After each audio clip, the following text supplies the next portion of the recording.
Amin ya Allah ya rabbal alamin. Kita lanjutkan pengajian kita, kitabnya Nashihul Ibad, nasihat bagi para hamba di dalam meraih bekal untuk perjalanan akhirat yang panjang itu.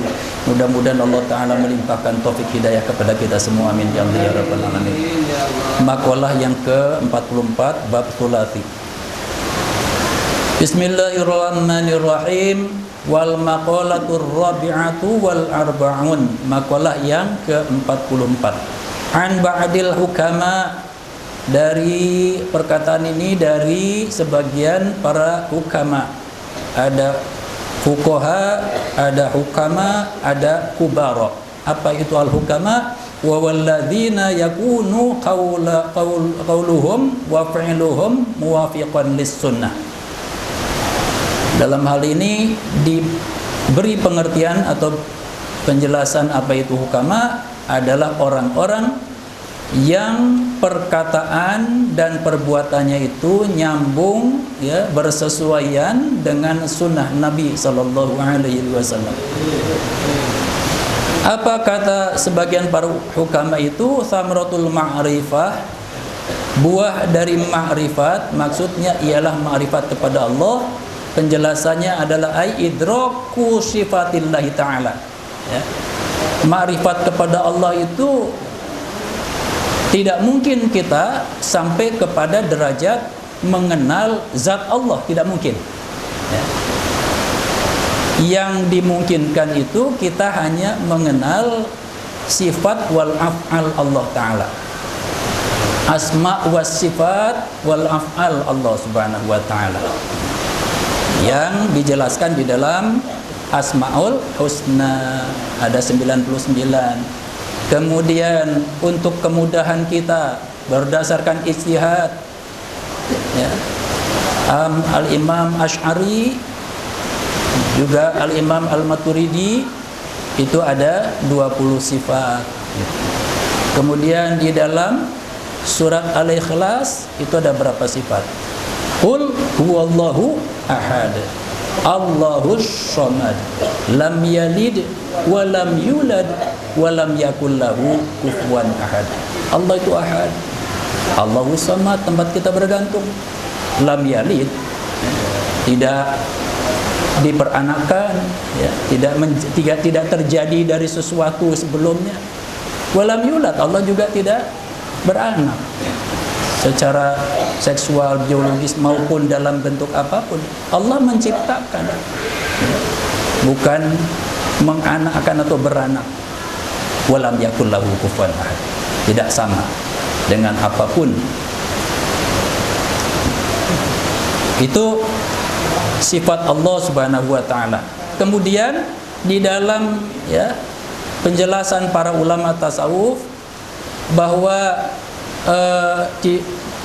dalam pendekatan atau hierarki atau susunan kita mengenal sifat Allah Subhanahu wa Ta'ala itu ada 3 urutan. Yang pertama adalah mengenal orang dan benda-benda, hal-hal yang dicintai oleh Allah Ta'ala.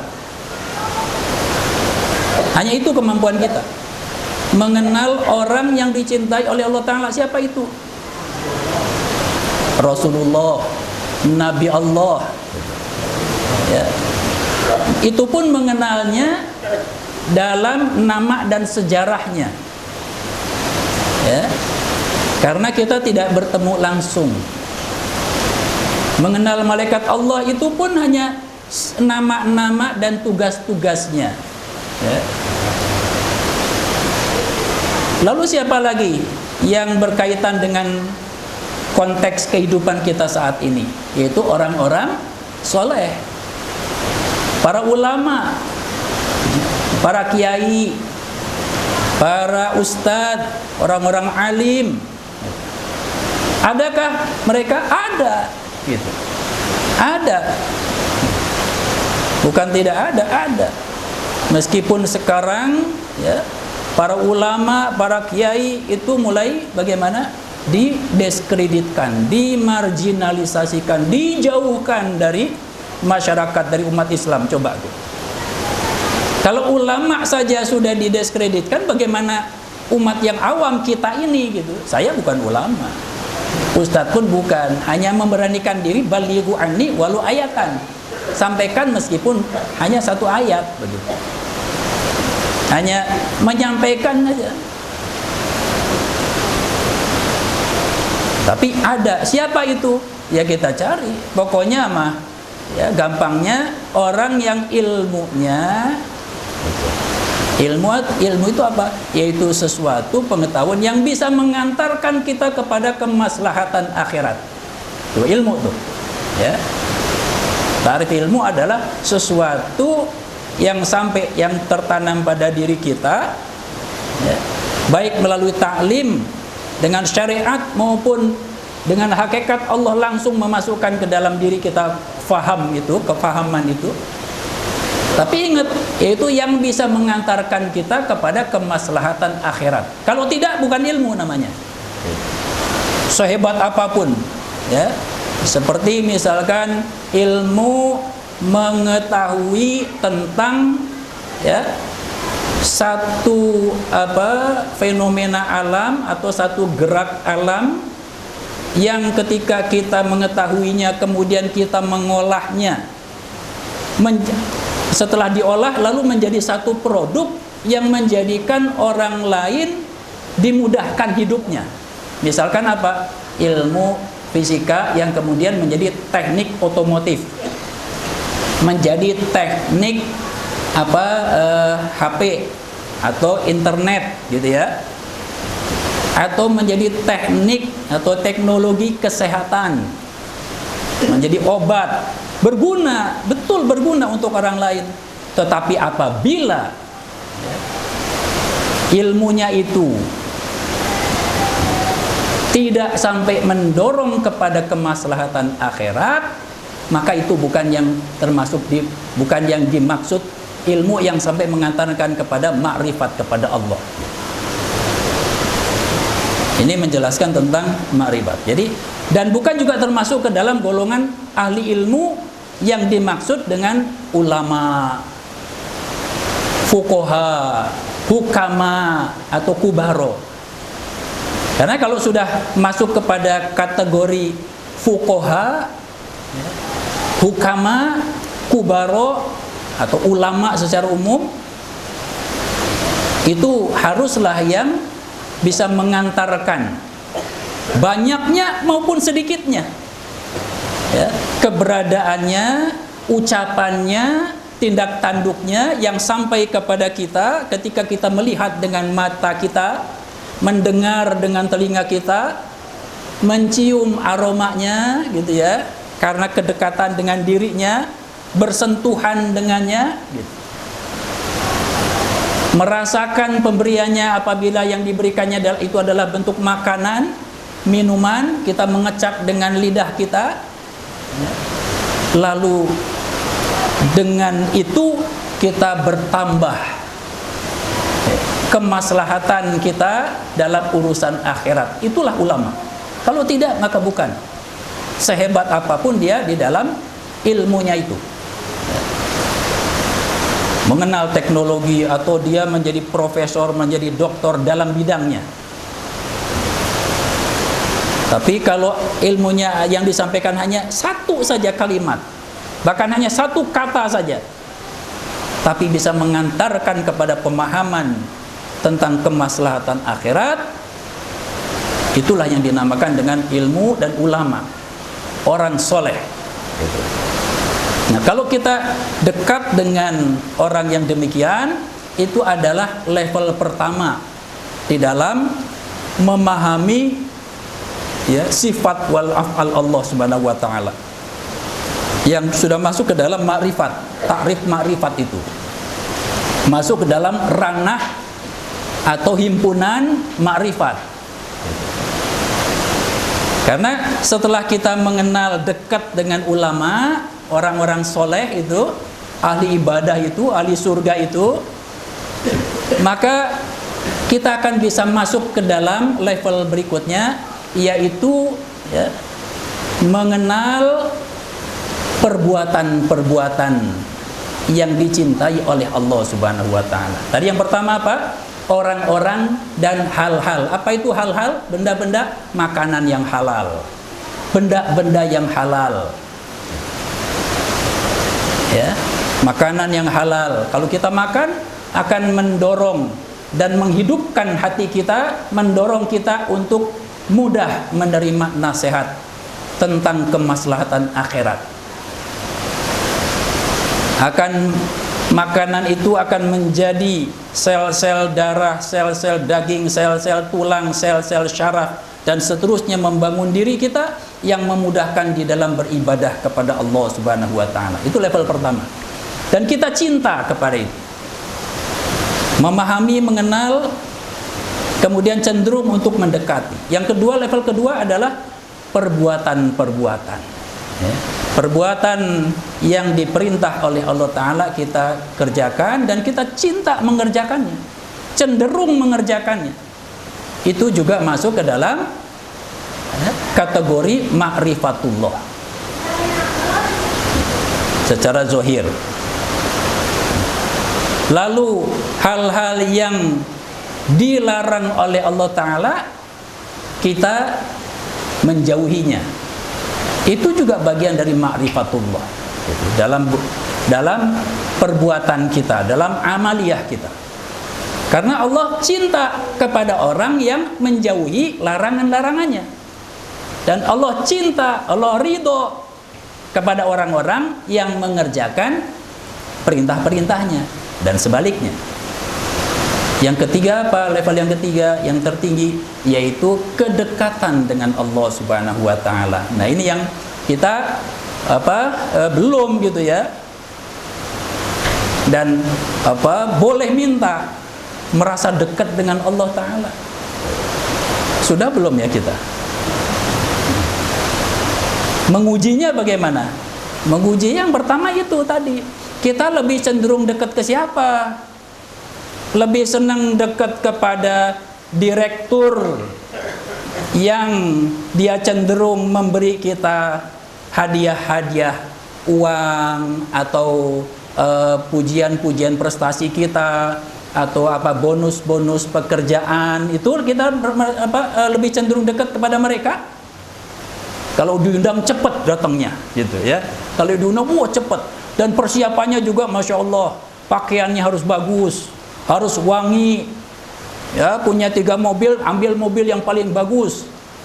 Tapi kalau diundang oleh ulama, Masya Allah ya, ada saja alasannya gitu ya. Kalaupun datang ya seadanya saja gitu ya. Apa itu undangan ulama? Ini pengajian. Bukan berarti saya ulama, bukan, tapi ilmu ya, yang menjadikan kita masuk ke dalam ahli ilmu itu karena taklim. Ketika kita taklim begini, kita ahli ilmu. Dan kita niatkan ilmu kita ini untuk apa? Untuk kemaslahatan akhirat. Kalau sudah alhamdulillah, saya lebih banyak kawan-kawan saya orang yang baik, orang yang soleh. Ya, kalau ulama sekarang jumlahnya terbatas, saya dekatnya dengan orang-orang yang senang ke masjid, orang-orang yang senang taklim, jamaah pengajian. Kalau di kantor juga saya mencari orang-orang yang siapa nih teman-teman saya yang yang sholatnya di awal waktu. Mungkin ada yang rajin, kita tahu rajin puasa Senin Kemis. Saya belum mampu puasa Senin Kemis, tapi saya dekat dengan dia. Saya belum mampu sholat di awal waktu, tapi saya senang dengan dia, dengan teman saya ini yang dia sudah mendawamkan sholat di awal waktu. Masya Allah, itu tuh. Lalu masuk berikutnya adalah kita melakukan itu. Kalau sholat di awal waktu, tahajud nggak ketinggalan, puasa Senin Kemis, begitu ya, begitu. Kalau belum seperti itu, jangankan dekat, kan begitu ya. Jadi tidak serta-merta mengatakan, saya mah sudah dekat dengan Allah Subhanahu wa taala. Diuji dulu ya. Bagaimana tadi dengan kedekatannya dengan perbuatan-perbuatan yang dicintai oleh Allah? Apa perbuatan yang dicintai oleh Allah tadi? perintah dilaksanakan, larangan dijauhi. Dan juga dekat dengan orang-orang, benda-benda yang dicintai oleh Allah Ta'ala, orang soleh, dan kalau benda-benda yang halalan, thayyiban, barokah, mubarokan, yang memberikan keberkahan, nilai tambah di sisi Allah Subhanahu wa Ta'ala. Ya, baik ya, tadi udah 3 tuh ya, yaitu orang-orang dan benda. Lalu apa yang kedua? Level kedua, perbuatan-perbuatan. Yang level ketiga apa? Kedekatan dengan Allah Ta'ala. Ya. Lalu sekarang berikutnya, apa itu buah ma'rifat? Tadi kan definisi ma'rifat. Definisi ma'rifat itu adalah cinta dan cenderungnya kita kepada 3 level tadi.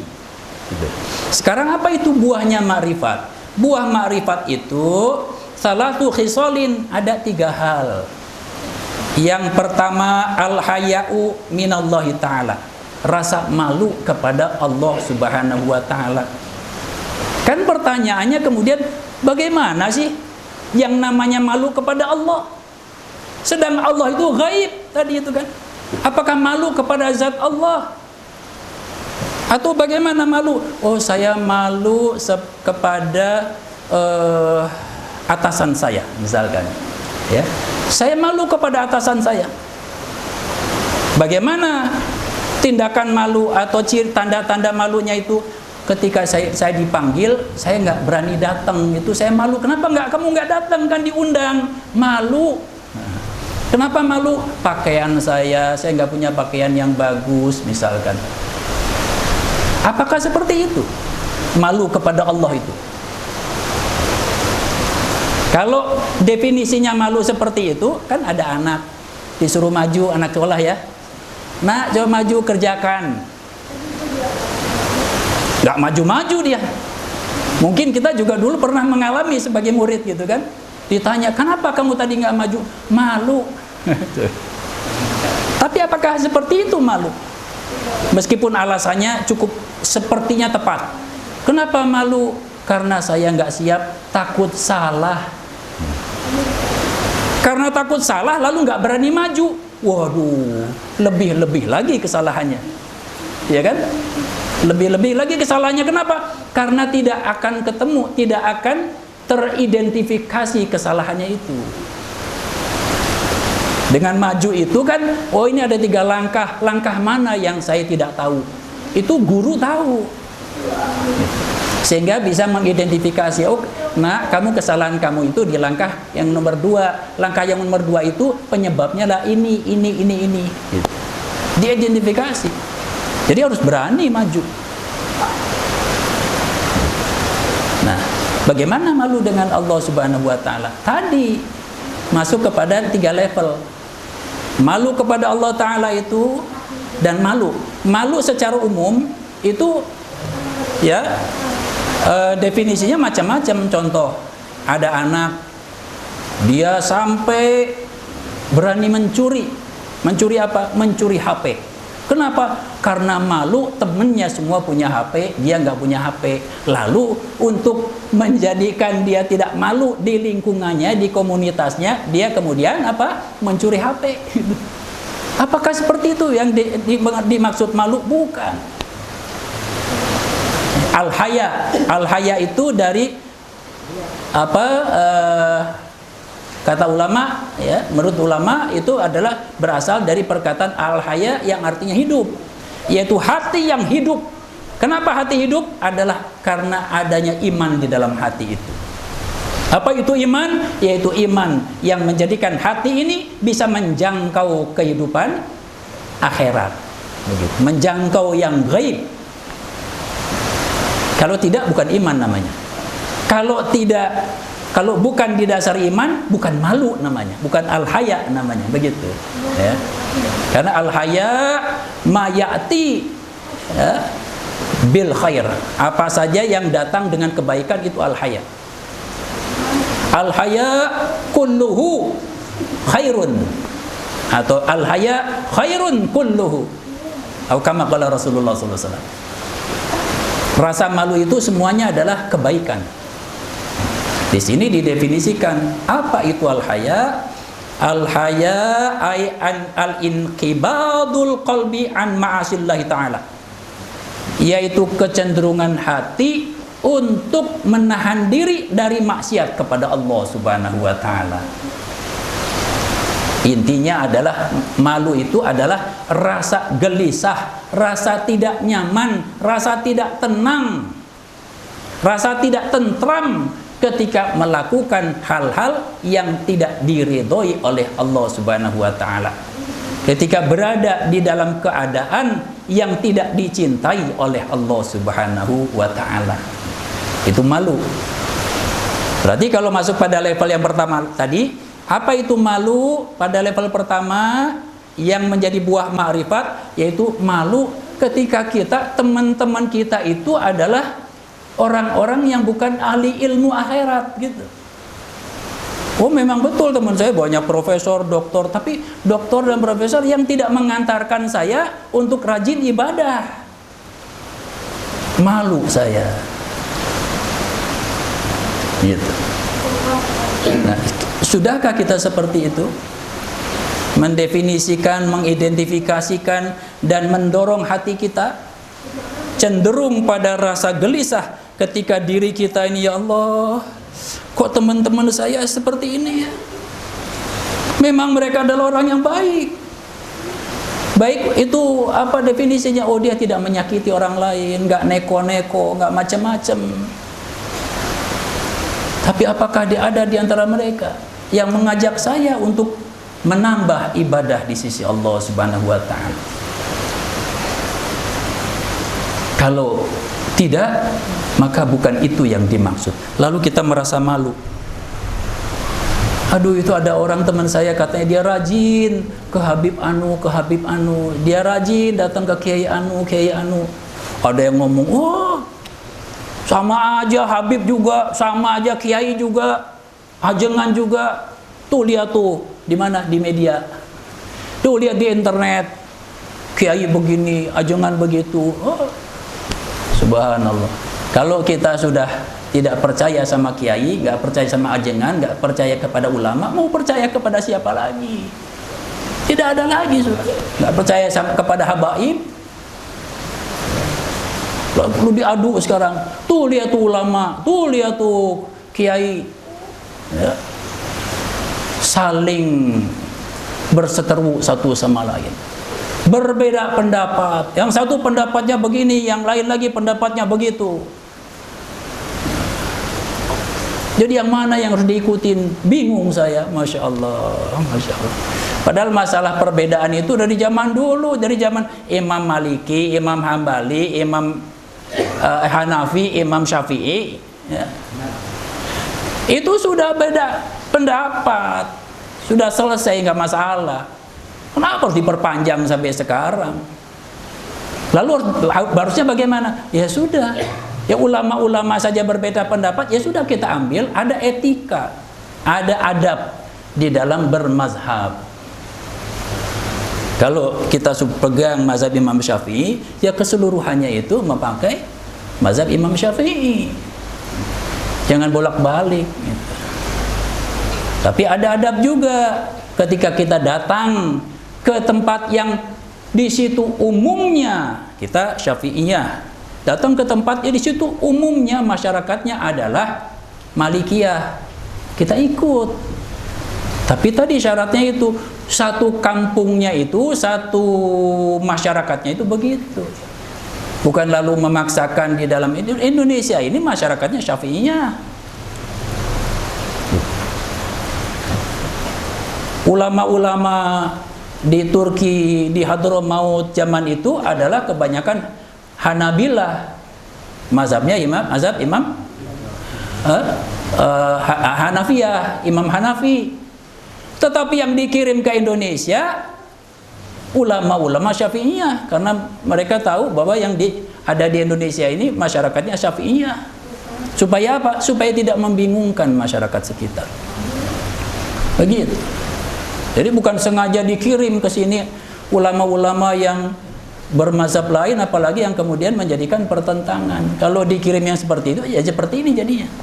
Akhirnya orang menjadi skeptis dan tidak percaya kepada ulama. Kalau sudah tidak percaya pada ulama, mau percaya kepada siapa lagi? Mau kepada tetangga? atau kepada sekedar ustadz seperti saya, ya, ustadz kelas RT juga, masya Allah, ya, saya cuma membacakan lalu menyampaikan itu bukan juga pendapat saya gitu ya,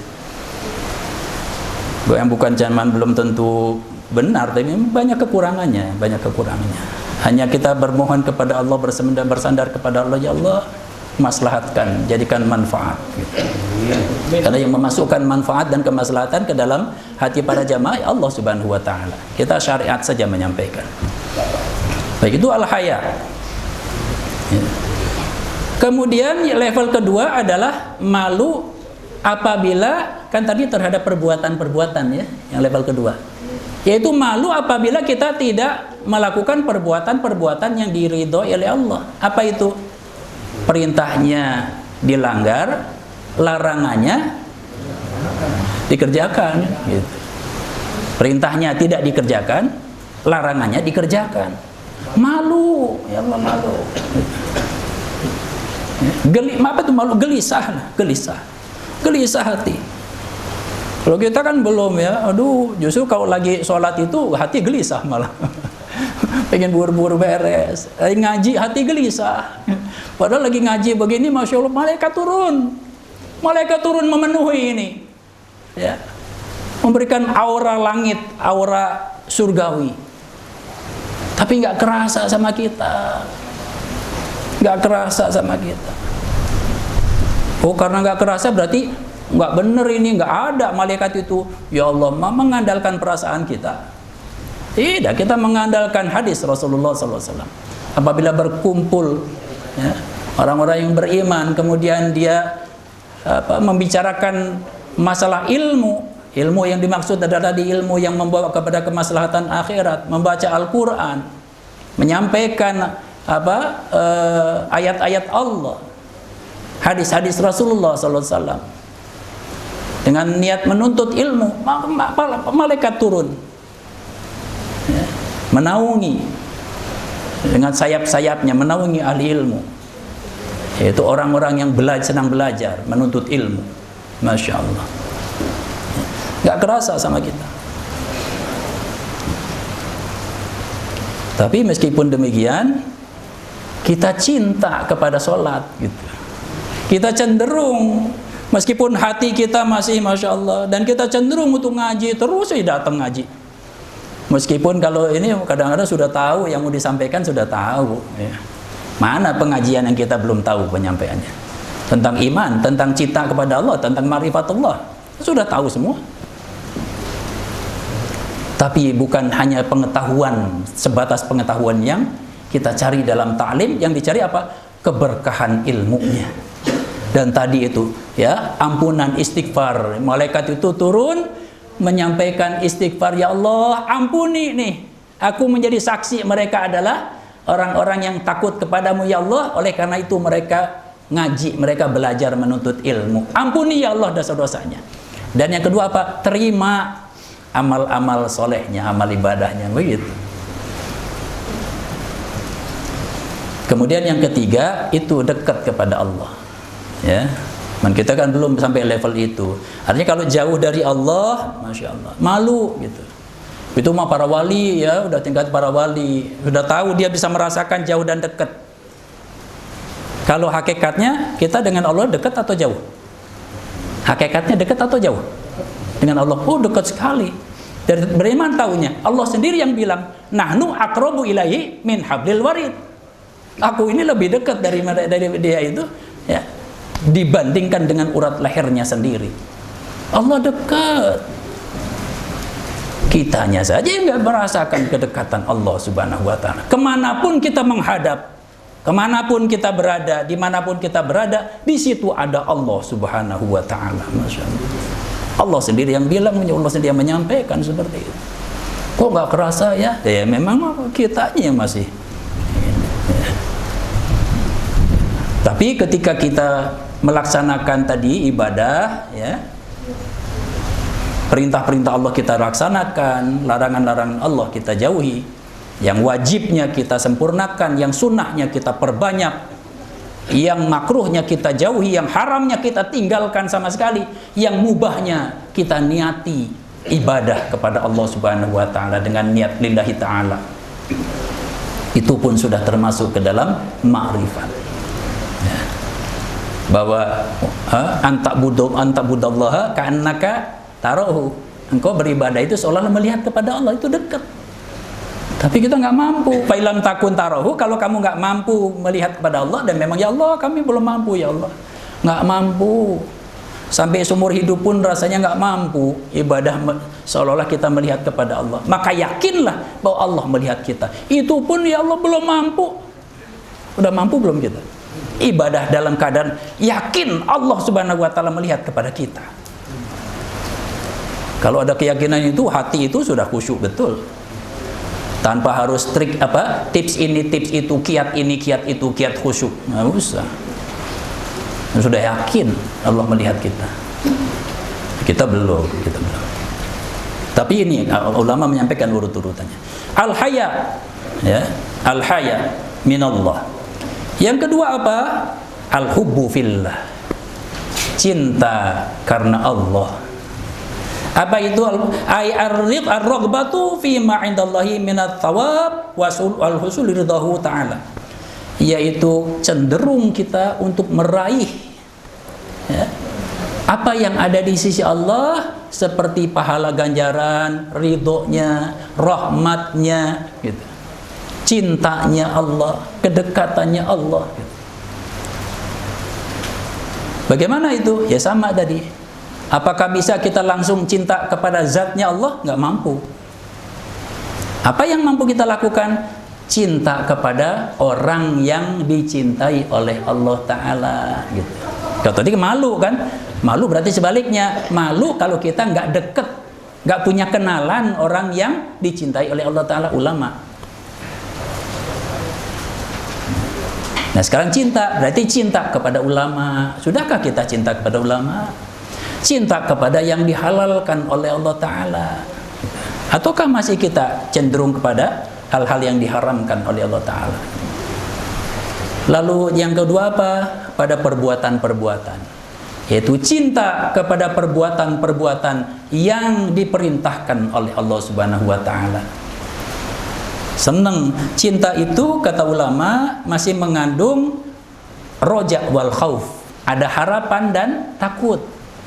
Harapan ingin mendapatkan dan takut ditinggalkan, takut nggak dapat. Itu ciri-ciri cinta. Lalu cinta kepada kedekatan kepada Allah, cinta pengen gitu, ada harapan bisa dekat kepada Allah, takut kalau jauh dari Allah. Itu cinta. Yang ketiga wal unsu billah. Nah ini wal unsu billah. Al uns itu adalah sudah tidak ada lagi takut dan roja.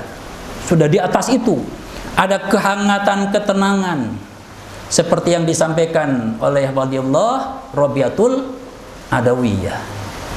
Ilahi lastu lil firdausi ahla wala aqwa 'alan naril jahim.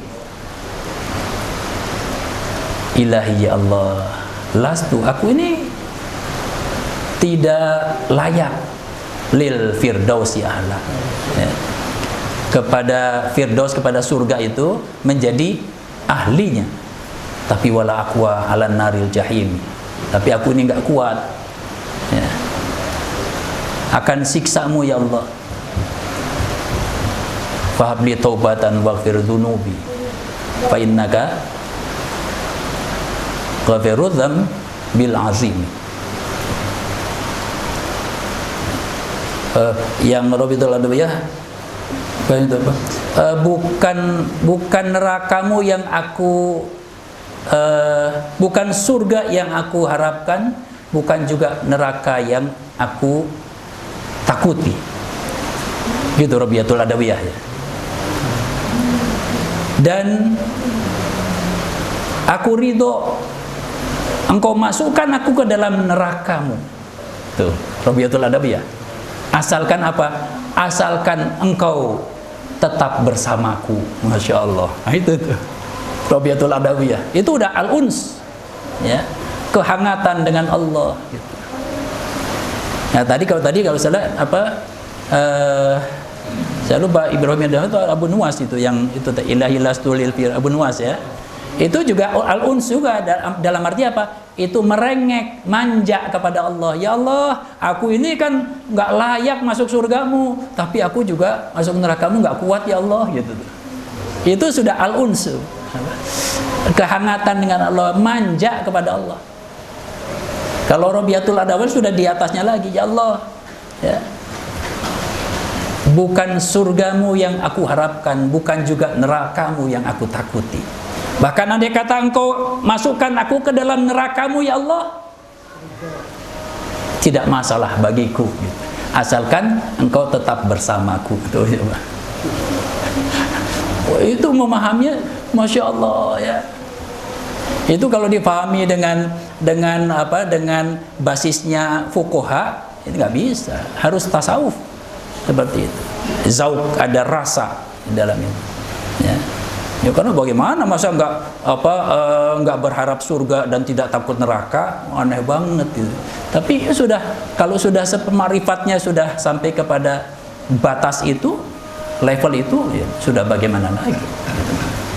Nah itu juga ya, kehangatan itu ya pertama tadi, level pertama dekat dengan ulama. Kita sudah merasa dekat belum sama ulama? Hangat ya, hangat kalau dia dekat ulama gitu. Jangan-jangan udah dekat ulama malah panas gitu. Kalau dekat tempat-tempat ibadah malah panas gitu. Masya Allah gitu ya. Lalu merasa hangat ketika ibadah gitu, lagi sholat, atau sebaliknya gitu ya. Lalu ketika dekat dengan Allah Subhanahu wa Ta'ala. Jadi ada 9. Kalau dibikin matriks ya, sisi yang satu itu adalah apa yang orang dan apa yang dicintai oleh Allah. Lalu keduanya perbuatan yang dicintai oleh Allah, lalu kedekatan dengan Allah. Di sisi yang itu adalah rasa malu, cinta dan kehangatan. Dibikin kotak 9, ada 9 kotak. Gitu. Masya Allah ya ulama nih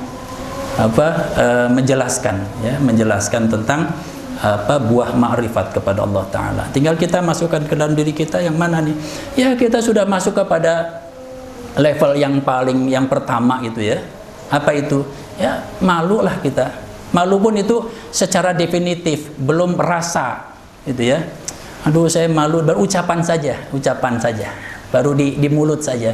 Malu saya tuh, teman-teman saya belum punya kenalan ulama. Ketemu ulama juga belum tentu sebulan sekali, bahkan belum tentu setahun sekali. Masya Allah, malu rasanya Allah. Tapi terus saja, meskipun malu terusnya tiap hari mendekatnya ke siapa? Mendekatnya kepada bos, gitu ya. Kepada orang-orang yang kita yakini dia akan memberikan memberikan keuntungan dunia dalam pekerjaan kita, dia dalam bisnis kita, gitu.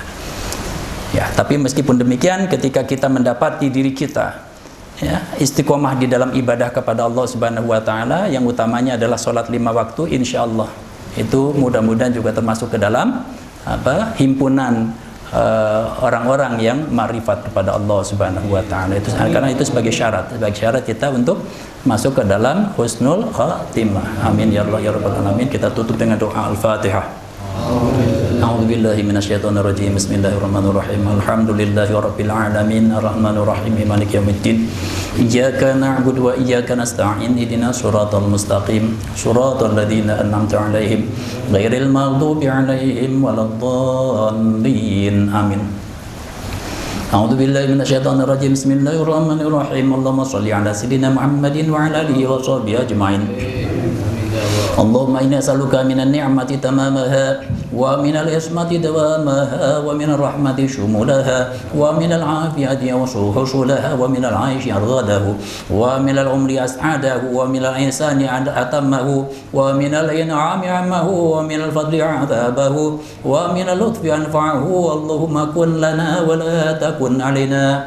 Allahumma akhtim bi sa'adati ajalana وحقق بزيادة آمالنا وقرن بالعافية غدونا وآصالنا واجعل إلى رحمتك مصيرنا ومالنا واشرب سجال عفوك على ذنوبنا ومن علينا بإصلاح عيوبنا واجعل التقوى زادنا وفي دينك اجتهادنا وعليك توكلنا واعتمادنا اللهم ثبتنا على نهج الاستقامة وعظنا في الدنيا من موجبات الندامة يوم القيامة وخفف عنا ثقل الأوزار وارزقنا عيشة الأبرار واكفنا ما همنا في هذه الدار وفي تلك الدار واصرف عنا شر الأشرار وكيد الفجار واعتق رقابنا ورقاب آبائنا وأمهاتنا وإخواننا وأخواتنا من النار برحمتك يا عزيز يا غفار يا كريم يا ستار يا خالق الليل والنهار خلصنا من هم الدنيا وعذاب القبر والنار